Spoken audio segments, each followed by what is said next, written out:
Bonjour, c'est Jacques France. Je suis le parrain de ITV Célébrité Interviews.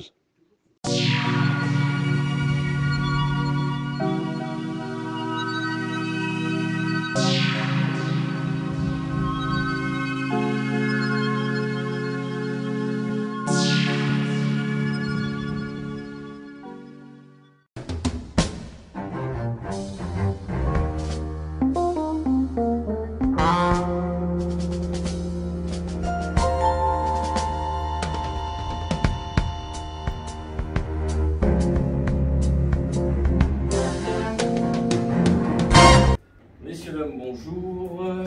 Je me présente, je suis votre formateur pour cette formation de dirigeant de société. Vous avez travaillé en distanciel, nous allons maintenant travailler ensemble en présentiel. Vous avez compris pourquoi? Parce que vous allez avoir besoin de beaucoup de renseignements, parce que le distanciel c'est une chose, mais le présentiel va vous servir.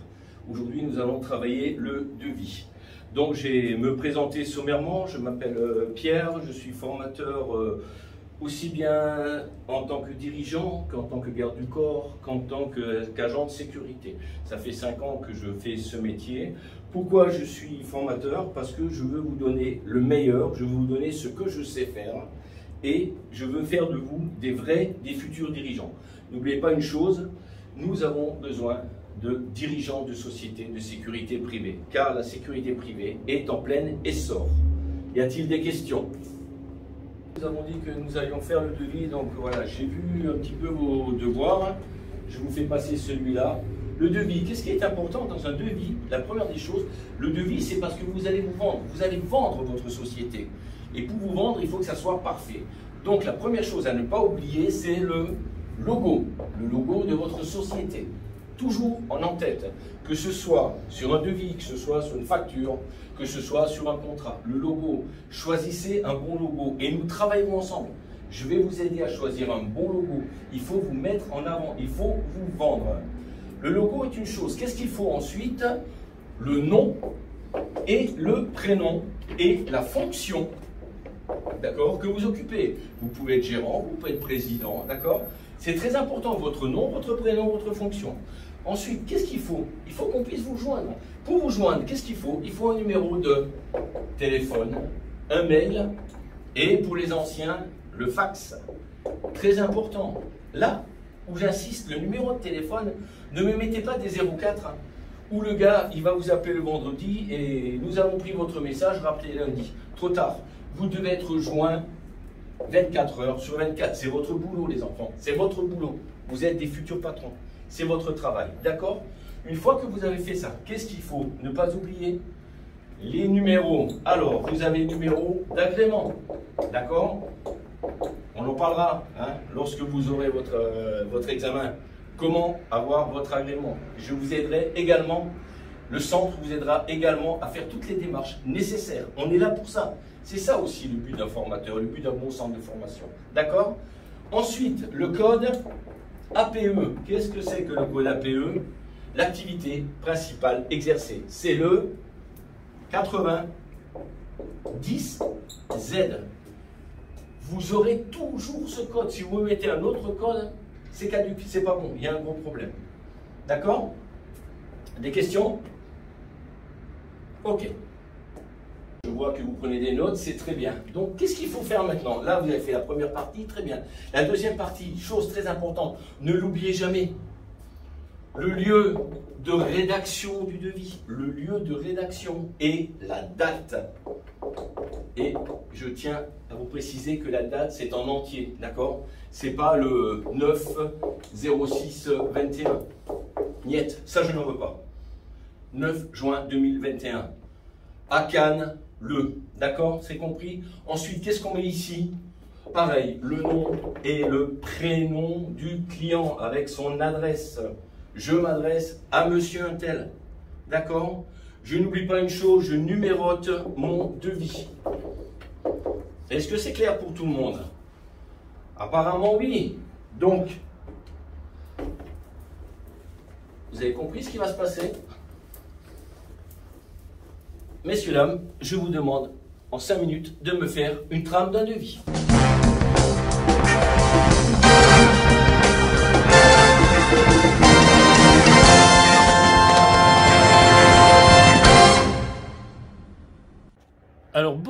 Pierre String, merci de nous recevoir en ces lieux magnifiques à Théoul-sur-Mer et bienvenue sur ITV Célébrité Interview. Bonjour à vous et merci de me recevoir et de me permettre de m'exprimer sur les sujets qui vous intéressent et qui intéressent tous nos auditeurs. Alors, vous êtes né où, vous? Je suis né à Strasbourg en 1962. D'accord. Strasbourg même? Strasbourg même. D'accord. Vos formations écolières, ça se passe bien? Très bien, ça se passe très bien. Pas de problème de ce côté-là. Jusqu'en quelle classe à peu près? Alors j'ai quitté l'école à 14 ans pour me diriger passer un CAP de batelier. Donc j'ai travaillé dans la marine marchande. D'accord. Où j'ai réussi à avoir ce CAP en 2 ans au lieu de 3 ans. D'accord. Et où j'ai commencé effectivement à naviguer. Je suis parti en Hollande, je suis parti en Norvège, en Allemagne. Voilà qui a été mon premier cursus. D'accord. Alors vos formations sportives? Alors j'ai commencé très jeune à faire du sport et je recommande à tout le monde d'ailleurs à faire du sport. Donc j'ai commencé par le football, de l'athlétisme, du tennis, de la natation avec quelques petits titres locaux. Et puis je me suis mis au kickboxing. Très bien. Où j'ai été vice-champion de France. Et dans la continuité, donc, je me suis mis à faire de la formation de self-défense. D'accord. Au vu de l'article 122.5 du Code pénal, qui est la légitime défense, et qui me permet effectivement d'apprendre à mes élèves à se défendre et dans quel cadre se défendre. Alors, quelles sont vos formations militaires, Donc, je suis rentré dans la Marine nationale. Très bien. Où j'ai beaucoup voyagé. J'étais sur un pétrolier ravitailleur d'escadre qui s'appelait la Meuse. Et nous avons donc ravitaillé le Clémenceau, le Foch, les anciens bâtiments, les anciens fleurons. D'accord. Et je suis également parti au Liban, à Beyrouth, pendant la guerre, malheureusement, et où il y a eu quelques... Ça, c'était les années? C'était les années 80. D'accord. Voilà. Malheureusement, on a perdu quelques compagnons d'armes. Alors, vos formations professionnelles? Alors, en quittant la Marine nationale, je suis rentré dans la police nationale. D'accord. C'était un vœu de mon père. Et pour lui faire plaisir, je suis rentré dans la police nationale. Pourquoi? Il n'était pas policier, lui? Il n'était pas policier. Il aurait toujours aimé être policier, mais il a fallu s'occuper de la famille. Donc, voilà. Non, vous êtes plusieurs frères et sœurs? Nous sommes... j'ai un frère qui malheureusement est décédé et une sœur. Voilà. Mais voilà, malheureusement, c'est le cours de la vie, dirons-nous. Donc, je suis rentré dans la police. J'ai commencé comme CRS. Très bien. À Lyon, à la CRS 46, à Sainte-Foy-les-Lyons, où j'ai fait quelques déplacements et où je vois aujourd'hui ce qui se passe envers mes collègues CRS, parce que comme on dit, flic un jour, flic toujours, et je le déplore et malheureusement, ça n'ira pas en s'arrangeant.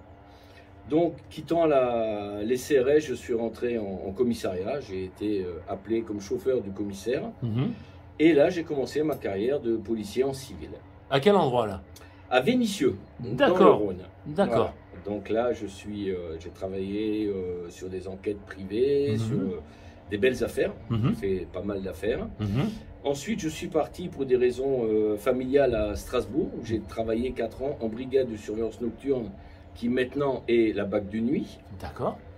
Et après, je suis reparti nouveau à Lyon, où j'ai travaillé quelque temps en compagnie de Michel Néret. Par exemple? Voilà, par exemple. Notre brave Michel Néret. Notre brave Michel Néret. Qui est dans ces histoires qui n'en finissent pas. Tout à fait, qui finiront jamais, mais chacun pourra penser ce qu'il veut. Mais n'étant pas dedans, je demanderai à ceux qui ne connaissent pas l'histoire de bien vouloir se taire et de ne pas faire de commentaires à ce sujet. Ou en tout cas, de lire le livre. Ou de lire le livre. Que nous avons lu tous les deux. Voilà. D'accord. Le flic.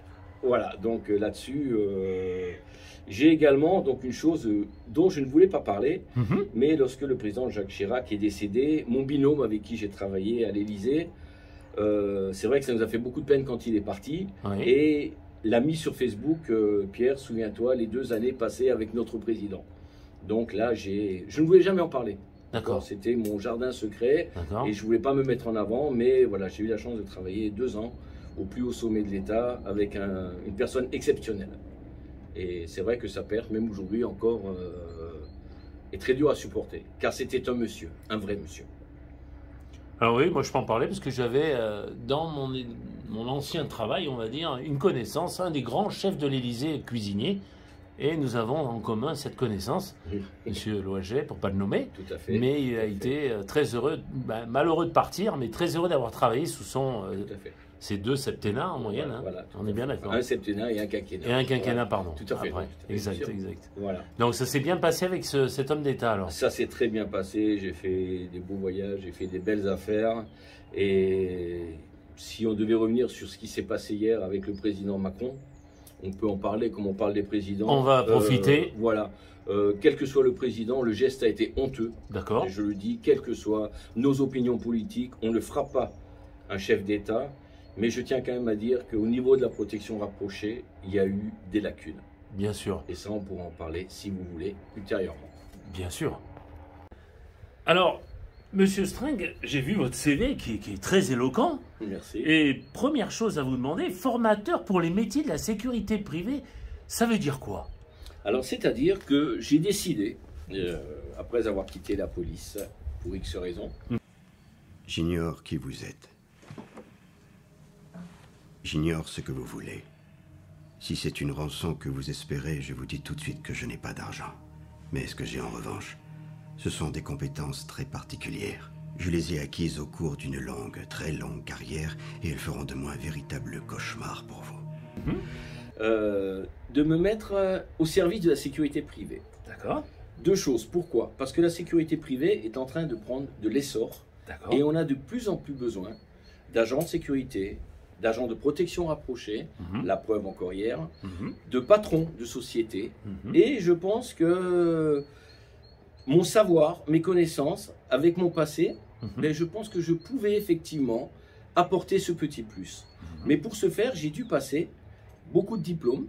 Hein, actuellement, j'en suis quand même à 13 000 € de ma poche, parce on nous demande des modules en gestion de conflits dégradés, oui. en terrorisme, Bien sûr. en secourisme. Donc j'ai passé tous ces modules et j'ai fait ces formations.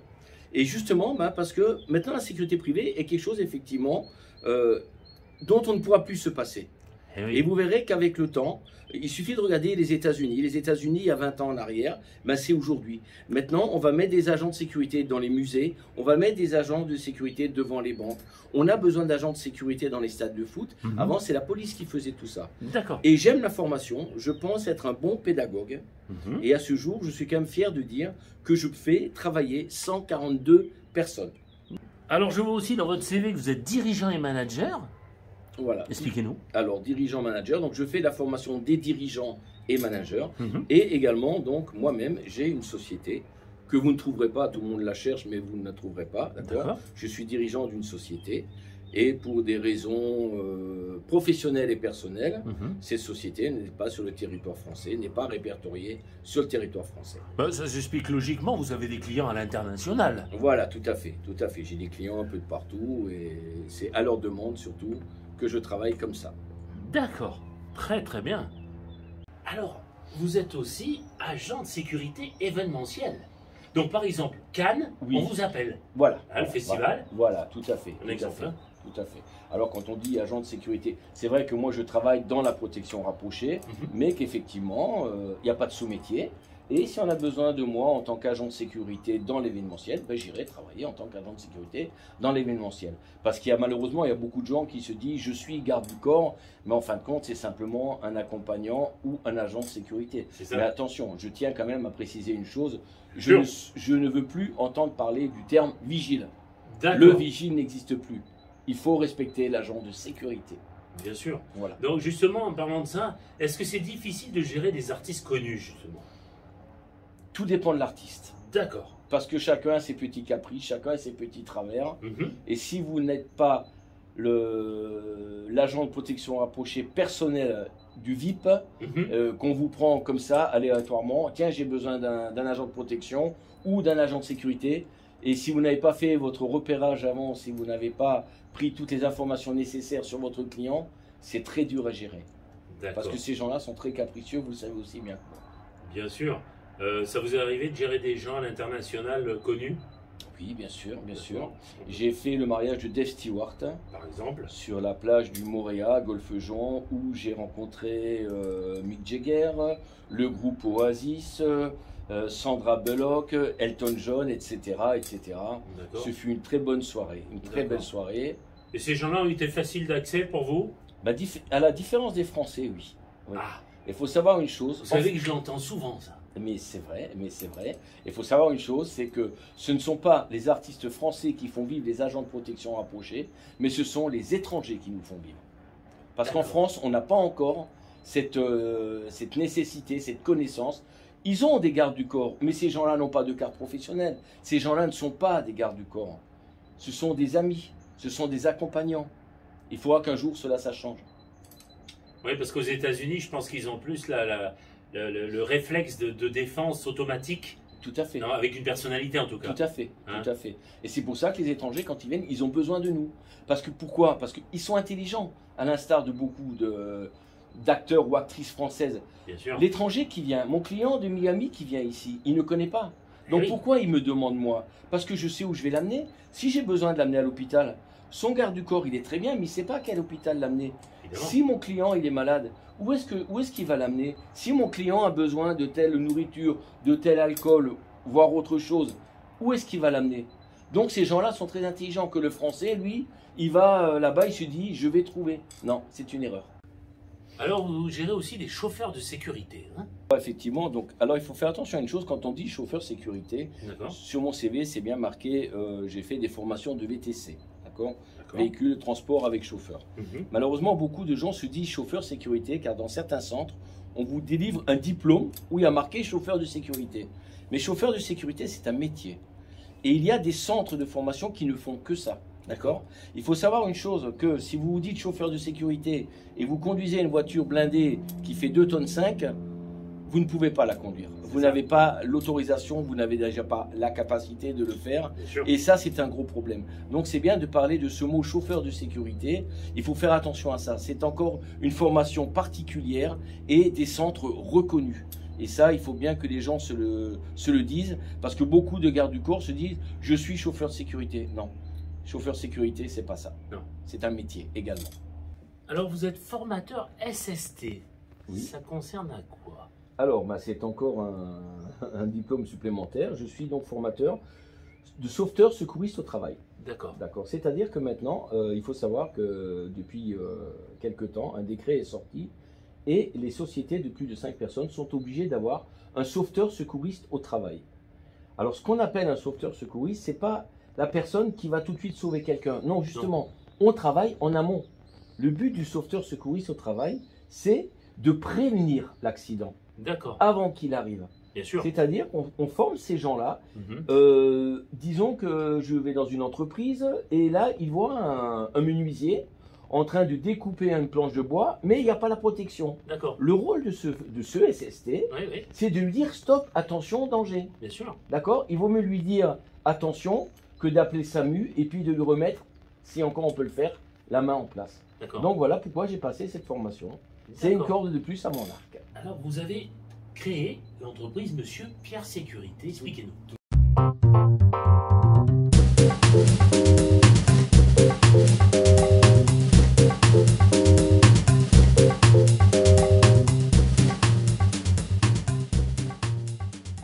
Tout à fait. Alors, c'est-à-dire que comme je suis formateur, en Mhm. France, pour être formateur, il faut créer une société. D'accord. Parce que nous sommes des intervenants extérieurs. D'accord. D'accord? Donc, des indépendants. Donc, Mhm. c'est une micro-entreprise. Mhm. D'accord? C'est une micro-entreprise Mhm. avec laquelle vous avez le numéro SIRET, vous avez un agrément, vous avez l'autorisation de la directe qui vous donne une autorisation à exercer. D'accord. Et donc, je suis un indépendant, et ce qui me permet d'aller dans chaque centre de formation pour travailler. Mais D'accord. vous êtes obligé de monter une société pour pouvoir faire ça. Vous ne D'accord. pouvez pas arriver et dire je suis formateur sans avoir toutes ces autorisations. D'accord. Dans la foulée, vous êtes responsable sécurité groupe Leclerc, par exemple. J'étais effectivement D'accord. responsable sécurité au groupe Leclerc Mhm. et je me suis occupé pendant 2 ans d'une des sommités de ce groupe en protection rapprochée. D'accord. Ok, ok. Donc, vous avez aussi la qualité de protecteur rapproché privé aussi. Voilà, tout à fait. Hein? C'est ça. C'est je ce fais qu'on des- parlait. Tout à fait. Je fais des protections rapprochées. Que ça privées. soit des gens connus ou pas. Hein. Oui, oui. Mais c'est souvent des gens connus. Alors, c'est souvent des gens connus, mais j'ai également beaucoup d'industriels, de personnes qui ont été menacées. D'accord. Et je préfère ces protections-là. D'accord. C'est beaucoup plus discret, c'est moins voyant. D'accord. Mais Oui, parce que le but c'est d'être fondu quand même. le but c'est de fondre dans la masse, Hein? voilà, tout à fait. Donc, Et c'est vrai que bon, ben, lorsque je fais des joueurs de foot, vous m'avez vu, les gens me connaissent, j'ai fait également des hommes et des femmes politiques, de tous bords confondus. Donc je reviens bien pour dire que je suis apolitique. Hein. Mais c'est vrai que tout ça, Alors justement, comment on gère un homme politique? Ça c'est un autre problème là.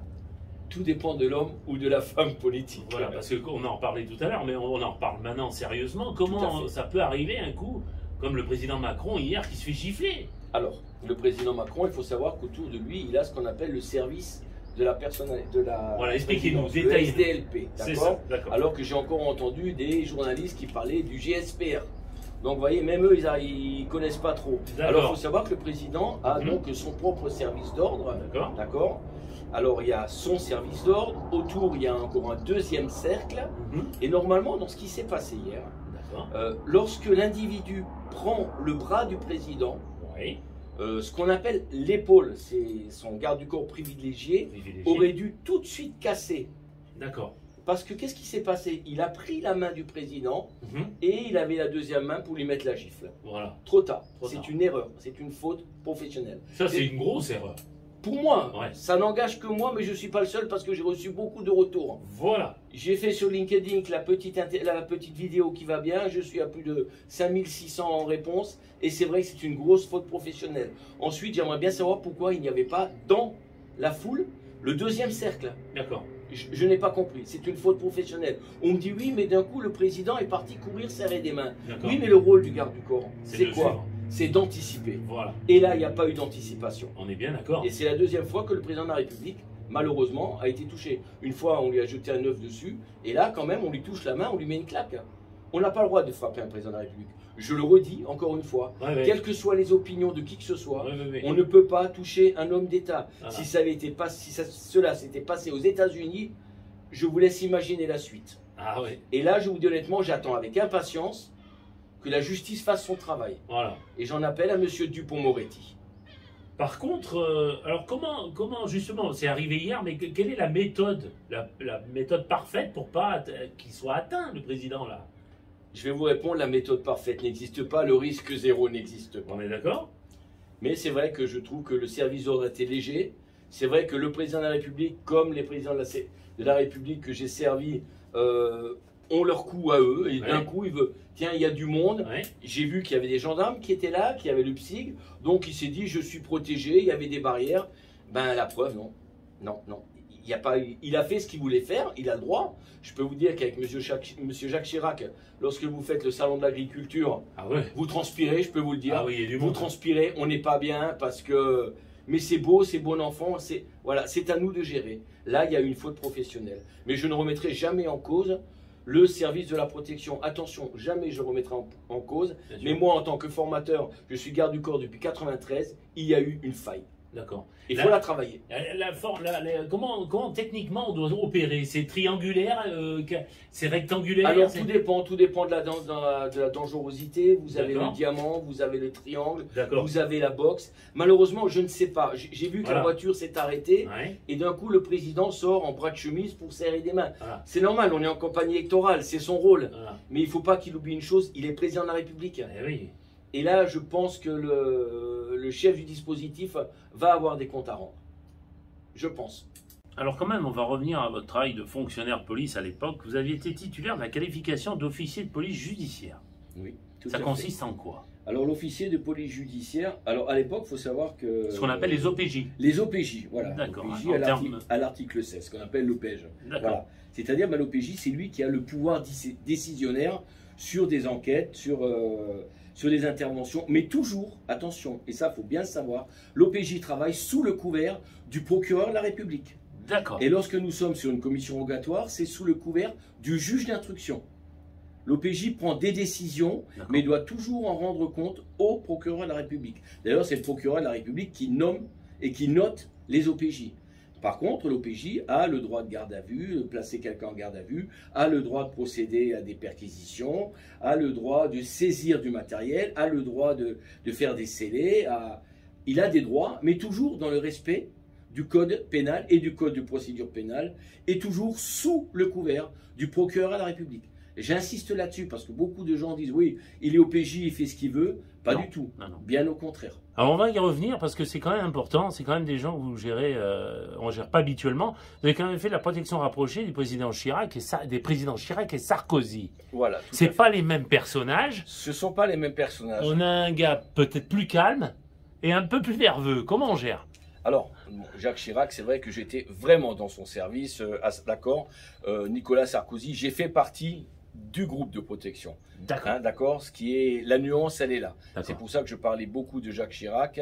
Mais effectivement, après, comme vous voyez sur mon CV, j'ai également fait Bill Clinton, j'ai également fait le déplacement du pape, j'ai fait le sommet du G8, j'ai fait les chefs d'État africains. Donc là, je dis bien attention parce que je ne suis pas un mytho. J'ai participé aux protections de ces gens-là. Donc c'est des gens que j'ai côtoyés, mais certainement qui eux m'ont oublié, à l'instar de Jacques Chirac. Mais j'étais là, j'ai fait partie du protocole et j'ai écouté le service qui était là, qui me donnait les directives. Mais effectivement, donc c'est très difficile à gérer, mais nous avons quand même des chefs d'opération qui nous disent ce qu'il faut faire ou être. Alors, des fois, autant j'étais à 3 mètres de Nicolas Sarkozy, autant j'étais à 200 mètres. Bien sûr. Mais j'étais dans le protocole. Mais je ne dis pas j'étais sans arrêt H24 à côté de ces gens-là. Mais nous faisions partie. J'ai également travaillé au Parlement européen. Également de la protection au Parlement européen. Parce que le mot de protection, attention, protection rapprochée, c'est vaste. Hein. Il y a beaucoup de gens qui vont dire j'ai fait la protection. Non, j'ai participé. Mais c'est vrai que j'ai côtoyé ces gens-là. C'est vrai que j'ai dîné avec ces gens-là. Et voilà. Mais on le fait naturellement, mais on reste professionnel. Par contre, quand on parle G8, G20, c'est un Américain qui commande? Alors tout dépend, tout dépend quand ça se passe, si ça se passe en France. Alors quand ça se passe en France, c'était notre président qui gérait. Mais je peux vous dire honnêtement que la mainmise, c'est les États-Unis quand même. Les États-Unis. Et à l'époque, on a gentiment écarté l'ex-URSS, si vous vous souvenez. Par exemple. Voilà, par exemple. Pourquoi? Parce qu'il avait des choses à dire et ça ne plaisait pas à tout le monde.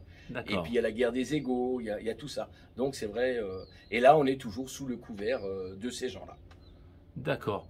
Alors je prends un exemple. Par exemple, je parlais, j'ai fait des émissions avec notre ex-commandant devenu colonel de réserve, Christian Proutot, qui a travaillé, par exemple, le Delta Force est venu le chercher en protection.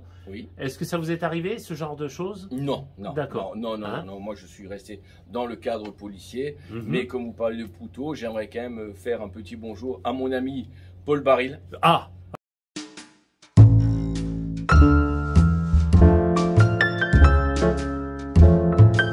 À mon ami Paul Baril. Son grand second. Son grand second, le capitaine Paul Baril, qui malheureusement a des petits problèmes de santé.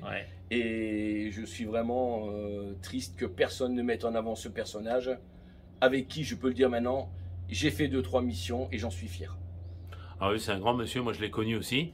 Et justement, on ne peut pas trop l'interviewer parce qu'il est très fatigué. Voilà, tout à fait. Vous le savez comme moi. Voilà. Par contre, vous avez fait protection de chef d'État africain, donc c'est vous qui manœuvriez? Non, toujours. Je n'ai jamais manœuvré, j'étais dans le dispositif. D'accord. J'étais à leur côté, ça s'est passé à Cannes d'ailleurs, 2 fois à Cannes. D'accord. J'étais dans le dispositif, voilà, tout à fait. D'accord, même le président chinois, hein? Alors le président chinois, oui, une très belle anecdote, c'était à Lyon. D'accord. C'était à Lyon, effectivement, à l'époque, il était très mal vu.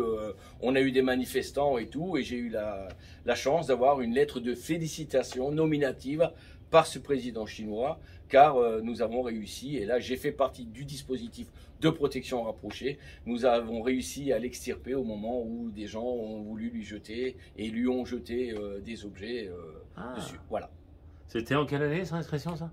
C'était dans les années 90, mais honnêtement, avec le temps... c'est pas aujourd'hui, hein? Non, c'est pas aujourd'hui, non. D'accord. Merci de me le rappeler. Alors, on va évidemment parler de vos diplômes, parce que j'ai vu votre CV, c'est impressionnant. Vous avez été chef opérateur protection héliportée, par exemple.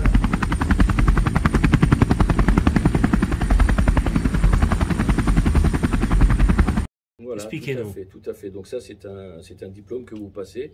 Ça vous permet effectivement, vous savez que les clients, ils ont des hélicoptères, et ça vous permet effectivement de savoir comment monter un client, comment descendre un client dans son hélicoptère. D'accord. Et lorsque ce dernier a un hélicoptère sur son bateau, Et si jamais vous êtes obligé de faire une fuite, on va dire, ou quoi que ce soit, ben voilà, vous avez quand même l'autorisation de piloter cet hélicoptère pour extraire votre client. Voilà. Et, donc, souvent avec les chefs d'État, ça arrive en hélico, souvent? Alors là, pareil, ça sera toujours au niveau du dispositif, mais là, ils ont leur, comme vous le voyez, le président américain, il a son pilote hélicoptère, il a sa garde hélicoptère. D'accord. Voilà. Bon, vous êtes instructeur self-défense aussi? Tout à fait, voilà, c'est ce que je vous ai dit tout à l'heure. Donc vous enseignez aussi le combat? J'enseigne le combat également, voilà, tout à fait, tout à fait.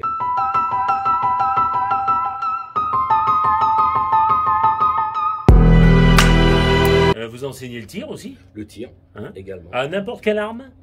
Non, les armes de guerre, non. D'accord. Les armes de guerre, non, c'est pas mon domaine, chacun son domaine. Voilà. J'aime, mais je reste dans mes armes catégorie B. Qui sont en parenthèse, si on peut le dire? Bah oui, bah vous pouvez avoir un Glock 17, un Glock 19, mon 357 Magnum que j'adore, entre autres. Et voilà, toutes les armes qui sont autorisées en catégorie B. D'accord. Alors vous êtes aussi dans la prévention du risque terroriste.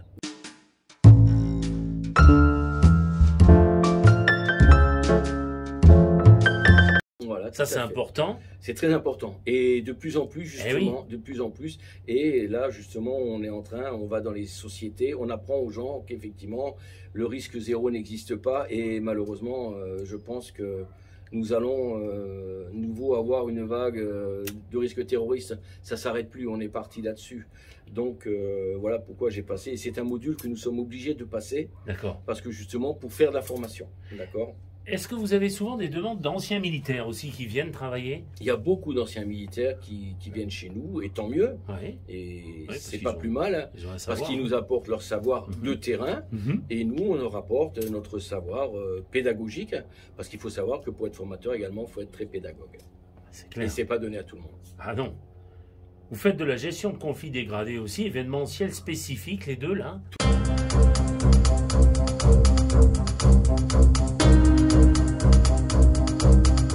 Tout à fait, voilà, pareil. On apprend justement aux élèves, aux personnes, la gestion de conflits dégradés. Pourquoi dégradés? Parce que c'est quand deux personnes ne s'entendent pas, pour éviter que ça se dégrade, on leur apprend, toujours pareil, hein, comme je vous disais pour la protection rapprochée, on leur apprend à éviter d'en venir aux mains. Parce qu'une fois que vous en venez aux mains, c'est trop tard. Eh oui. Donc on leur apprend à ne pas s'énerver. C'est plus facile à dire qu'à faire. Des fois, on n'a pas le choix. On est obligé de rentrer dedans, on n'a pas le choix. Bien sûr. C'est la vie, c'est comme ça. Mais on leur apprend vraiment, on les calme, on les apaise et on leur apprend justement à gérer une gestion de conflit. Surtout les agents de sécurité qui, malheureusement, les pauvres, sont en première ligne. Ah oui, malheureusement. Ce sont des gars qui sont en première ligne. Donc, on leur apprend. Alors, évidemment, vous faites aussi de la palpation de sécurité et inspection visuelle des bagages. Alors, ça, c'est à l'aéroport en général.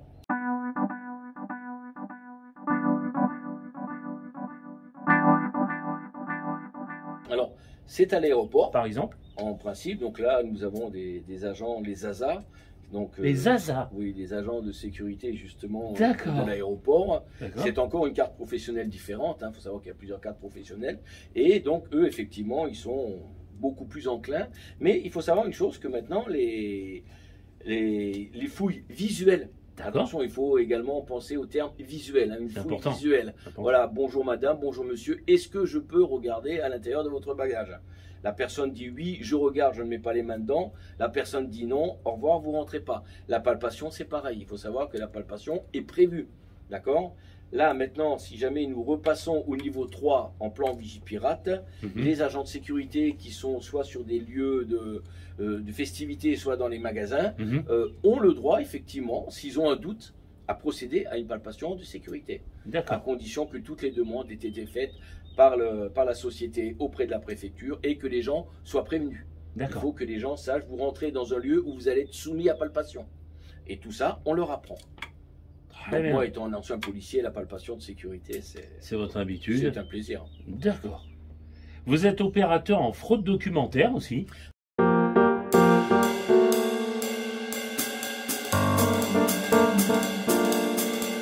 Tout à fait, tout à fait. Alors ça consiste en quoi? À reconnaître les faux documents. Alors c'est une formation que j'ai faite et que je recommande d'ailleurs. Et voilà, donc vous apprenez à détecter un faux passeport, une fausse pièce d'identité, des faux billets. Et contrairement à ce qu'on peut croire, c'est très utile. C'est une formation que j'ai faite avec un formateur qui est un policier, toujours en activité. Et franchement, je recommande cette formation.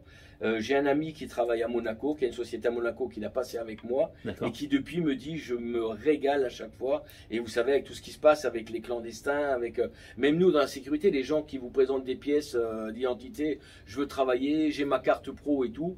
Et ben c'est un plus, encore un plus, et je me régale et je suis heureux d'avoir passé ce diplôme, et franchement, encore une fois, je le recommande. D'accord. Pour finir, vous êtes aussi CQP, agent de protection rapproché. CQP.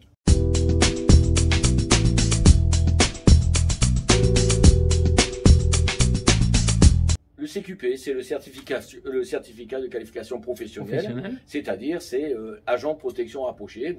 C'est ce que je fais passer à mes agents. Donc il y a tant d'heures à passer, et pendant 7 semaines, 8 semaines, on est ensemble. C'est mes bébés, c'est mes enfants. Ils souffrent, ils travaillent, ils font du sport. Je les malmène dans le bon sens du terme. Et quand ils ont leur carte, eh ben, ils sont heureux, et ils ont ce fameux CQP. Alors, Monsieur String, vous êtes un ancien policier. Tu me regardes, tu n'apprécies pas, mais qu'est-ce qu'il y a là-dedans? À mon avis, moi je suis pas policier, malgré que j'ai failli être dans le GIGN, petite parenthèse. Mais que pensez-vous en ce moment? Je pense que la police est très très maltraitée là. Alors la police est plus que maltraitée. La police n'est pas suivie par sa hiérarchie. La police n'est pas suivie par la justice. D'accord? Donc on essaye toujours de remettre la faute. Alors bien sûr qu'il y a des bons policiers, il y a des mauvais policiers, mais ça c'est de partout. Oui. Mais quand je vois qu'on tue nos policiers, oui. D'accord, on les malmène, oui. On les maltraite, d'accord, là il n'y a pas de marche blanche, il n'y a rien. Voilà. On est d'accord? Un policier commet une bavure, entre guillemets, alors là c'est la révolution. Voilà. On permet à des gens d'aller dans la rue, de leur jeter des pavés dessus, de leur jeter du liquide inflammable dessus. Ils ne sont pas poursuivis, d'accord? Donc ça, personnellement, à l'heure actuelle, je ne voudrais plus être policier. Je ne voudrais plus être policier. Et j'aurais encore une chose à dire là-dessus, ce n'est que mon avis personnel, les policiers ne sont pas assez formés. Moi, on m'oblige, mes gardes du corps, on m'oblige à leur faire du sport. On m'oblige à leur donner une condition physique. Bien sûr. Regardez certains policiers, comment voulez-vous les respecter? C'est impossible. Bien sûr. Alors on me dit, oui, et ça existe depuis toujours, ils ont 2 heures de sport par semaine. Vous croyez que moi j'ai attendu qu'on me donne 2 heures de sport par semaine? Non. Mon sport, je le fais régulièrement tous les jours. Donc ces gens-là également, il faut quand même faire comprendre à ces gens-là qu'ils ont un métier à risque. Et je serai, comme je l'ai dit, flic un jour, flic toujours. Mais il faut quand même leur faire comprendre aussi un petit peu qu'ils s'entretiennent. D'accord? C'est pas tout de pleurer. Hein? Vous avez vu le nombre de policiers qui se suicident, le nombre de gendarmes qui se suicident? Il est où le problème? Je n'ai jamais entendu une hiérarchie venir, monter au créneau, dire, messieurs, maintenant il y a un problème dans la police, on va en parler. Jamais. Jamais, jamais, jamais. Est-ce que vous croyez que c'est plutôt sous malheureusement le gouvernement de Macron que ça, évidemment, ça se dégrade? Est-ce qu'avant, il y avait ces problèmes? Il y a toujours eu des problèmes dans la police. D'accord. Il y a toujours eu des suicides dans la police. J'ai un très bon ami à moi, malheureusement, qui s'est suicidé. Après, on ne sait pas, vous savez, il y a la vie privée, il y a tout ça.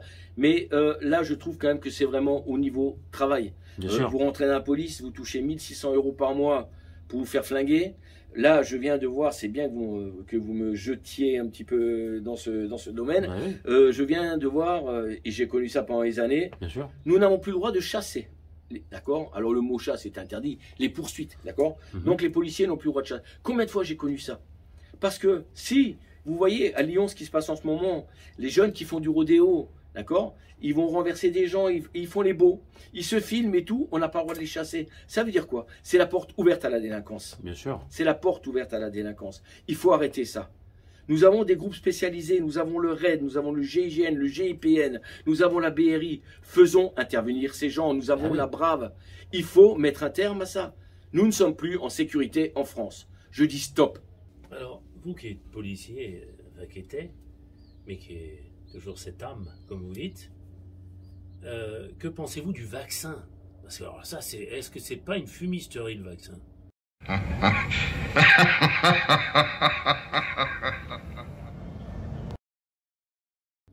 Alors, déjà, cette pandémie dont une ministre, pour ne pas la citer, Madame Buzyn, disait « ça n'arrivera jamais en France ».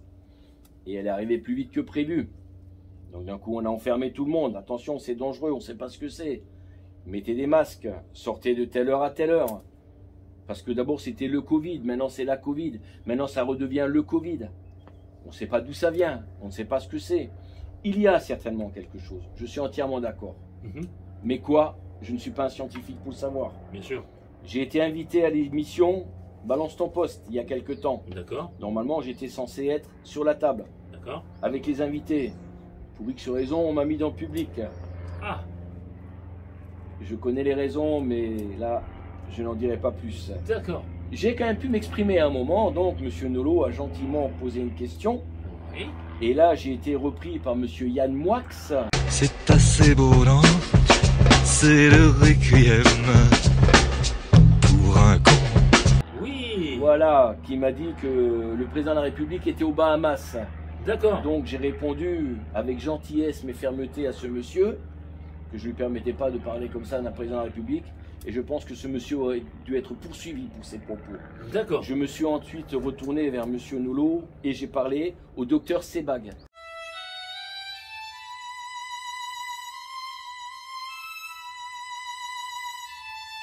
Qui est connu, qui est une très belle personne. Et nous avons parlé ensemble après. Et là, j'ai quand même dit, monsieur, comment pouvez-vous? Parce qu'à l'époque, au bout de 6 mois, on avait trouvé un vaccin. D'accord. Comment peut-on trouver un vaccin au bout de 6 mois, alors que depuis 40 ans, on n'a pas trouvé une antidote, un vaccin contre le sida? Par exemple. Juste par exemple. Monsieur Sebag, et regardez l'émission, m'a dit, je vous entends, je vous comprends, vous avez raison. Ah. Et là, maintenant, on voit, on se bat. Alors, il y a l'AstraZeneca, il y a Pfizer, il y a... Enfin, bref. Le il y a Moderna. Le Moderna, voilà. Donc, il y a plein de vaccins. Donc, fais-toi vacciner par celui-là, mais il ne faut pas celui-là. Il ne faut pas prendre celui-là. D'un coup, on recommence. Ça y est, boum, maintenant, allez, vous rentrez chez vous. Là, maintenant, les gens, ils sont contents. Ce soir, c'est 23 h. Youpi, on est libre. Non, je ne suis pas libre, monsieur. Je dois rentrer à 23 h, sortir à 6 h du matin. Non, monsieur, je ne suis pas libre. Non, monsieur, je ne crois pas à ces vaccins. On me dit, il faut vous vacciner, mais vous devez continuer à porter le masque. Alors justement, je vous coupe. Vous êtes garde du corps. Oui. Quand on est bloqué comme ça, le client, il veut sortir, comment vous faites? C'est-à-dire? Ben, le client veut sortir, il n'a pas le droit de sortir, mais lui, il a de l'argent, il fait ce qu'il veut. Oui. Est-ce qu'il sort? Bien vous sûr sortez qu'il avec sort. lui. Bien Voilà. sûr qu'il sort. Donc, Bien sûr que je brave les interdits. voilà, Voilà. on est bien d'accord. Je brave les interdits et je ne suis pas le seul. Parce qu'on peut, on peut parler de certaines soirées avec un certain monsieur Chalençon, quelque chose comme ça.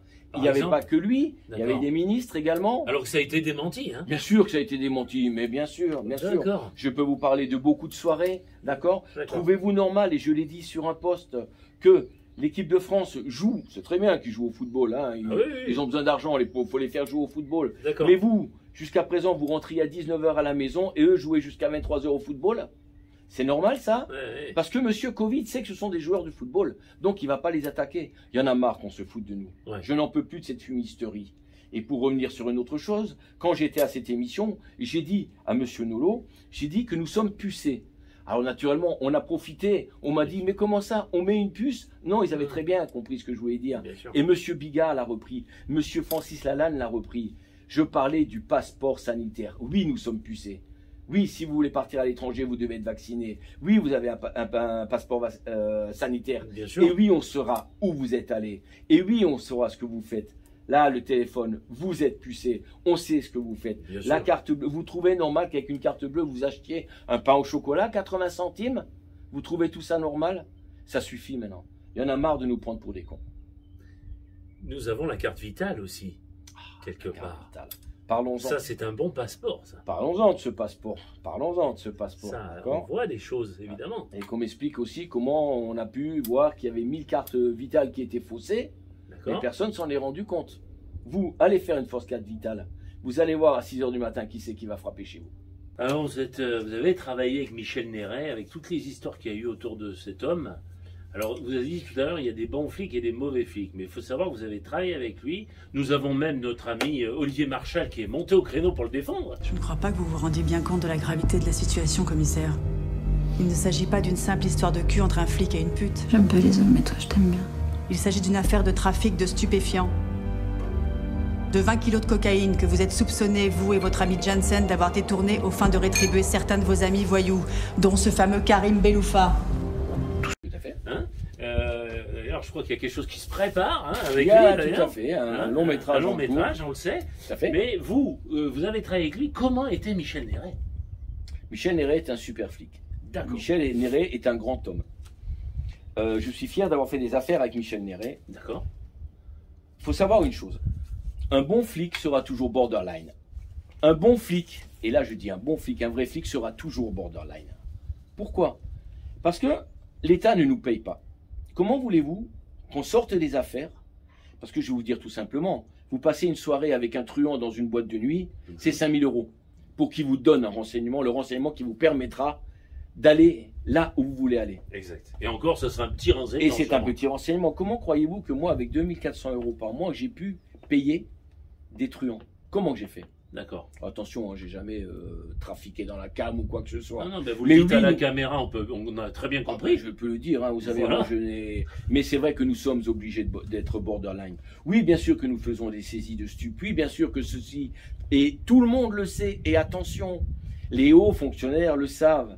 Et ils en font partie. Lorsque je suis arrivé à mon dernier poste dans le sud, le commissaire m'a dit: je n'aime pas vos façons de travailler, Ah, mais elles me servent. ouais. Parce que vous me faites de la pub. Eh Bien oui. sûr, il a pris son galon.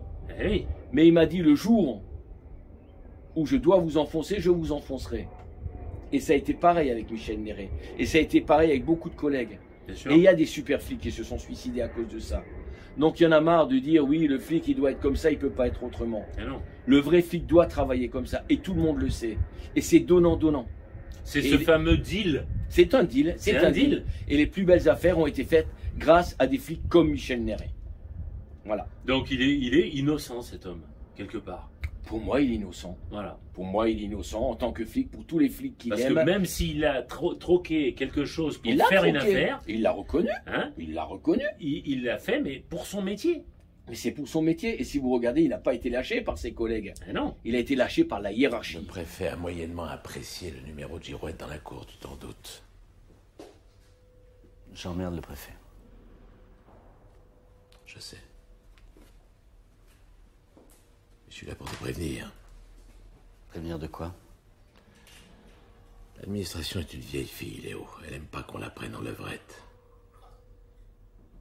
Il faut que tu dises à tes hommes de rentrer dans le rang, qu'ils arrêtent leur connerie de pétition, préavis de grève. Toute cette campagne de dénigrement contre Klein. Klein a commis une faute. Il doit être sanctionné. C'est à l'inspection générale des services d'en décider, pas à toi. Une enquête est en cours. Et si la responsabilité de Klein doit être établie dans cette bavure, elle le sera. S'attaquer à Klein, c'est s'attaquer à la hiérarchie. Et s'attaquer à la hiérarchie, c'est remettre en cause le système. C'est ça. Et moi, la hiérarchie, je ne veux plus en entendre parler. Qui ouvre les parapluies, bien sûr. Bah, ils ouvrent Hein? plus que les parapluies. Oui. Faites-moi confiance. Hein? C'est plus que les parapluies qu'ils ouvrent. C'est Et ça. moi, la hiérarchie, je ne la respecte pas. La hiérarchie, je ne la salue pas dans la rue. Non, c'est clair. Je ne vous parle même pas du ministre de l'Intérieur que nous avons en ce moment, parce que vous trouvez normal que ce monsieur a une affaire. Par contre, oui, il est présumé innocent. Je veux bien. Oui. Mais ce monsieur est ministre de l'Intérieur, et ce monsieur va mettre à pied des policiers. Ce monsieur va faire mal à un fonctionnaire de police, parce que malencontreusement, il a mis une baffe à un manifestant qui lui a mis un grand coup de pied dans la figure. Vous trouvez ça normal? Non. Ne me parlez pas d'hiérarchie. Je me suis toujours affranchi de ma hiérarchie, et je continuerai. Alors vous avez travaillé avec des hommes politiques, vous avez sûrement vu des choses qu'il ne fallait pas voir entre parenthèses, on ne va pas les étaler, mais vous avez... Est-ce que vous acceptez si des fois, eux aussi sont borderline, un homme politique? Alors, que ce soit un homme politique ou un client, bien sûr qu'ils sont borderline. Il ne faut pas se voiler la face. Bien sûr que j'ai le secret professionnel. Le secret professionnel, il ne faut pas oublier une chose, et c'est ce que je dis à mes élèves, il est à vie. Voilà. Mais il ne faut pas oublier une chose non plus, ça m'est arrivé, à un moment je dis stop. Si ça va trop loin, je dis stop. Et c'est ce qui aurait dû se passer à l'époque, je parlerai simplement des balais roses, par hasard, que les moins de 20 ans ne peuvent pas connaître. Bien sûr. Je pense qu'à cet instant, Et à ce moment-là, si vraiment il y avait eu des vrais gardes du corps, des personnes qui étaient pères de famille, qui avaient de la jugeote, qui avaient de la mentalité, je pense que beaucoup de choses ne se seraient pas passées comme ça. Ouais. Donc effectivement, par contre, pour d'autres choses, borderline, oui, prise de cocaïne, prise d'alcool, oui, mais tout le monde le sait, c'est un secret de polichinelle. Je peux vous parler de joueurs de football qui en prennent, je peux vous parler de présentateurs télé, etc., etc.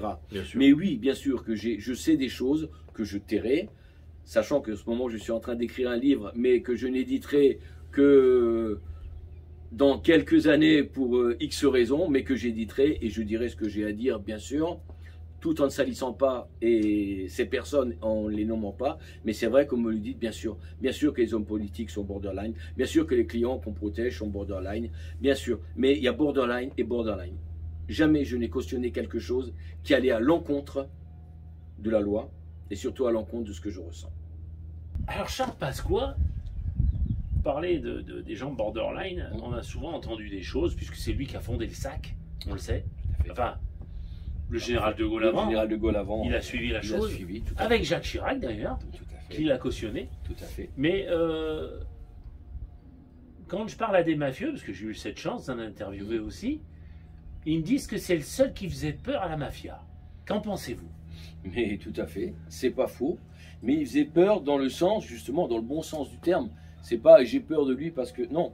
Pourquoi? Parce que Charles Pasqua, qui était effectivement un homme borderline, mais respectueux des lois, respectueux des règles et respectueux des citoyens.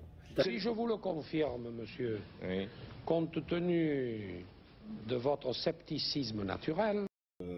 Pasqua, en tant que ministre de l'Intérieur, avec monsieur Roger Pandreau, également, qui était son ministre délégué. Et c'est à l'époque, dans ces années 90, où nous avions les fameuses opérations coup de poing. Donc on revient sur ce que j'ai dit. Pourquoi la police ne va pas dans les cités? Pourquoi on dit que la police a peur? Pourquoi on dessine des visages de policiers sur les murs? Pourquoi on tue des policiers chez eux à domicile? J'ai eu la chance de connaître les opérations coup de poing. Et elles étaient officielles. C'était des notes de service. J'ai travaillé à Vénissieux. J'ai travaillé à Vaux-en-Velin. Ce soir, de telle heure à telle heure, vous allez dans les cités. Opération coup de poing. Ça voulait dire ce que ça voulait dire.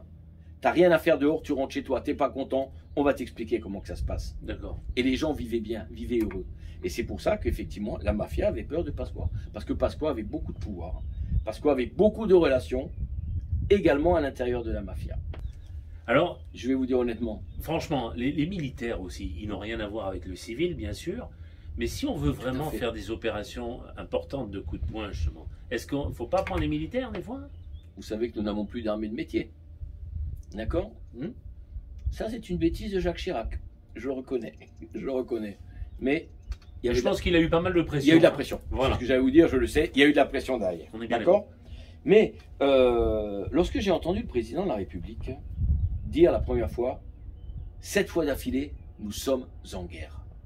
Lorsque vous dites qu'un pays est en guerre, c'est l'armée qui prend le pouvoir. À aucun moment, l'armée n'a pris le pouvoir. Justement, pensez-vous pas, en ce moment-là, qu'il faudra, au prochain vote, voter un militaire, peut-être, comme De Gaulle? Revenir à un militaire? C'est ce qui est en train de se passer. Nous avons des généraux qui ont fait des tribunes. Voilà. Il y en a un, malheureusement, qui a pris 40 jours de mise à pied. Il ne faut pas l'oublier. Les médias, ils n'en parlent pas. Hein. Non. Non, on n'en parle pas. Mais nous, on en parlera. Hein. Nous, on en parlera. Voilà. D'accord? Donc, effectivement, pourquoi pas un militaire à la tête du pays? Et pourquoi pas? Bien sûr. Et pourquoi pas faire comme aux États-Unis? 2 fois 4 ans et terminé. C'est quoi? C'est 5 ans, c'est machin, et je reviens. Et là, je fais des sourires à droite et à gauche. Non, il faut arrêter de sourire. Il faut arrêter. Je veux que les gens soient en sécurité. J'ai un petit-fils qui a 1 an. Vous ne croyez pas que je tremble pour lui? Bien sûr. Moi, dans 50 ans, je ne serai plus là. Peut-être même bien avant. Mais lui, il sera là. Je tremble pour lui. Je tremble pour mes enfants. Je tremble pour tous les enfants de la Terre. Je tremble pour toutes les mères de famille. Je tremble pour toutes les personnes âgées. Il faut arrêter de se foutre de la gueule du monde. À un moment, il faut taper du poing sur la table et il faut protéger les gens. Là, maintenant, vous avez vu les élections, elles arrivent. De quoi on reparle? C'est marrant, hein. Pourtant, c'est juste les départementales et les régionales. On parle de quoi? Sécurité, sécurité, sécurité. Ça fait des années, à chaque fois qu'il y a des élections, on me parle de sécurité. Je suis allé voir le propre maire de ma commune. Moi, je lui ai parlé de sécurité. Rien, rien. J'ai fait des propositions. Rien. J'ai fait démanteler un trafic de drogue. Rien. Pas de merci, rien. Ah, par contre, les lauriers, on les prend. Donc, je dis stop. il faut taper du poing sur la table. La première chose à faire, c'est la sécurité. Et la deuxième chose, le travail. Il faut foutre les gens au boulot. Parce que là, maintenant, quand je vois les gens, ça y est, on est libre. La première chose, tous les trains sont complets, les vols sont complets, tout le monde ne parle que de vacances. Oh, ça fait 1 an qu'ils sont en vacances. Ça fait 1 an qu'ils ne foutent rien. Ça fait 1 an qu'ils profitent. Vous pouvez m'expliquer comment on peut sortir tous ces milliards depuis 1 an? Je me souviens qu'il y avait la sécurité sociale avait un déficit de 2 milliards. Mon Dieu, on a pleuré. Où on va les trouver? Oh, là, c'est tous les mois. C'est combien tous les mois de milliards qui sortent? La planche à billets, bientôt, c'est fini. Hein? Ouais. N'oubliez pas tout l'argent qu'on vous a prêté, messieurs, dames. Vous allez le rendre. Eh oui, pas arrivé. Voilà. Alors, on est déconfiné, on est bientôt confiture, déconfituré, j'en sais rien. Je plaisante, mais c'est un peu ça. Après l'été, qu'est-ce qui va se passer? Alors, très bonne question. Et pour citer quelqu'un qui disait merci de me l'avoir posé, eh ben, c'est pas compliqué. Ce n'est encore que mon humble avis, mais jusqu'à présent, je ne me suis jamais trompé. Allez-y, sortez, messieurs, dames. Juin, juillet, août, sortez, faites-vous plaisir. Le monde vous appartient. En septembre, vous allez voir ce qui va vous arriver. Vous allez vite rentrer chez vous, vous allez vite pleurer, et vous n'allez pas comprendre ce qui vous arrive. Parce que vous pensez qu'on va nous reconfiner?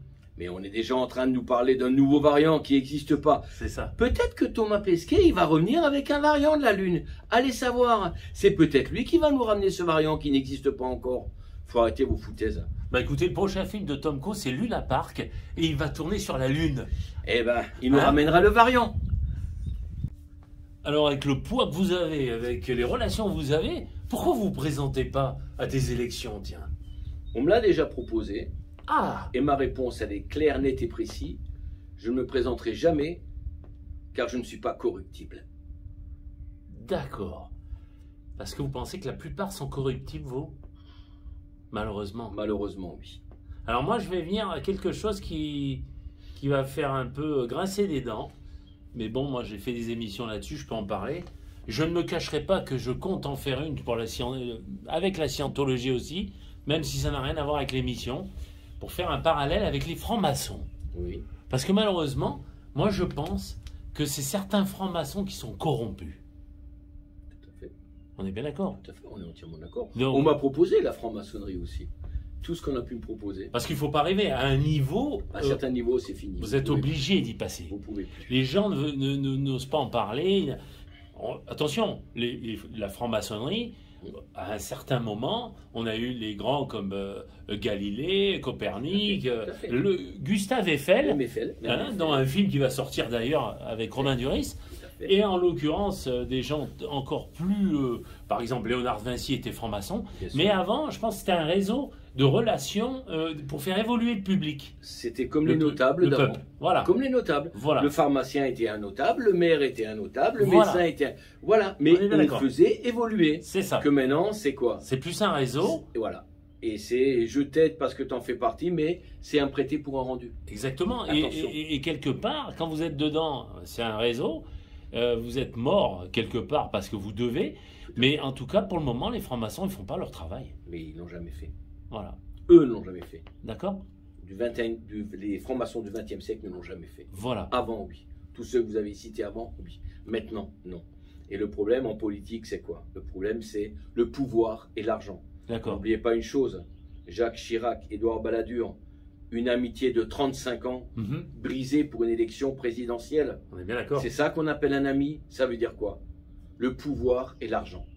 C'est ce qui détruit le monde. Monsieur String, merci pour cette belle émission et j'espère que, franchement, vous allez vous présenter aux élections. Je vous remercie.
Bonjour, c'est Jacques Frantz. Je suis le parrain de ITV Célébrité Interviews.